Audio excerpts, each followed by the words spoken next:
Good morning to you, by the way, Rev. Good morning. And the reason why we want to bring this one up again is it's a good reminder, especially in the climate and the culture that we're living in here at the moment, about fostering understanding in a diverse society that we live in. How do we learn to have that healthy dialogue, maybe collaborating with different people from different angles who come from different backgrounds? Yeah, it's a really good question. Interestingly, I did a podcast recently with Paula Bennett for her podcast, and we talked about this, that the fact that we live in a really diverse society. We're multicultural. There are various worldviews now, whereas you go back decades and you'll find in New Zealand that was largely dominated, even though people might not have directly believed it, but it was largely dominated by the Christian story, whereas that's not the case now. So I think we read out a verse before in the last bit that I think is really good for this. Romans 12:18. If it is possible, as far as it depends on you, live peaceably with all. So I think that should be our intention. And I think too, understanding that as Christians, we're a reflection of God. There should be an element, though it's never going to be completely true, and we're always going to stuff it up to a degree, but there should be an element where if people looking at us, they should see something of Jesus. So then our question is, what does Jesus look like? If Jesus was in the room, what would he look like to the people here who think very differently from us?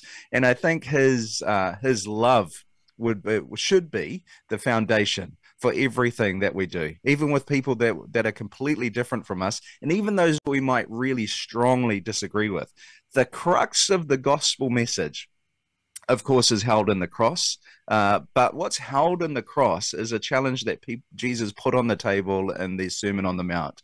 Love your enemies and pray for those who persecute you.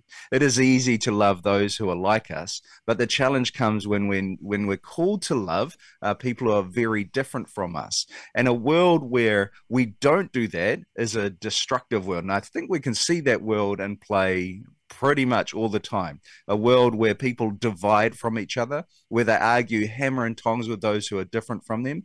You just got to look at an election time where people act like those who are politically different from them are the most evil thing. And we Christians, sadly, participate in that stuff all the time as well.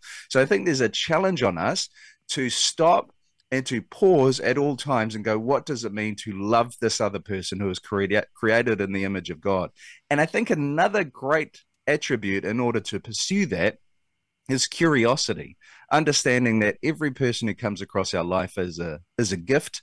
Every person has something to teach us. Every person has a story. So what does it look like to be curious and to explore the life of someone else, no matter how different they are, from a position of love? When we're learning to love other people that disagree with us, how does it actually look? Does that mean holding your tongue and never expressing any signs of disagreeing with somebody while you're trying to be curious about what they believe? That's a good question. I would say sometimes holding our tongue is very wise, especially if what's about to come out of our tongue comes from a place of anger.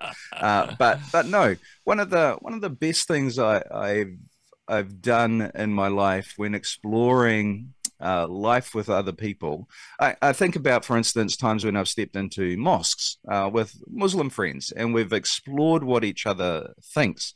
They will put on the table what they think. I might express that I hold a different view and here's what I think, but it's never from a place that's saying you're absolutely wrong. It's saying, okay, I think I understand where you're coming from, and trying to get that understanding as much as possible. So asking questions, reflecting that I'm thinking correctly, and then going, this is how I see it, and then inviting questions as well. So rather than the disagreement coming from a place of confrontation, it's not that confrontation is never necessary, but I don't think it's as necessary as much as it's happening at the moment. But coming from a place that's willing to say, here's how I think you understand the world, here's how I understand the world and see this issue, and then exploring from there.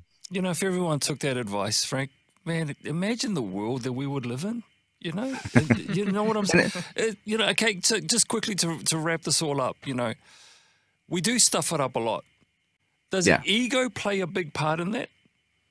Uh, I think ego, but we often imagine ego as being kind of this big, bold, confident thing. But sometimes ego can also be a very insecure thing. Sometimes I think the anger and the kicking at others is actually coming from a place of insecurity. If I'm fully settled in who I am and what it is that I believe to be true, then sometimes you can take people's insults and move on relatively easily. I know that when I'm in a place where I'm tired and I am most insecure, that's when the insults and people's jibing really hurts, and that's where I'm most likely to kick back in anger.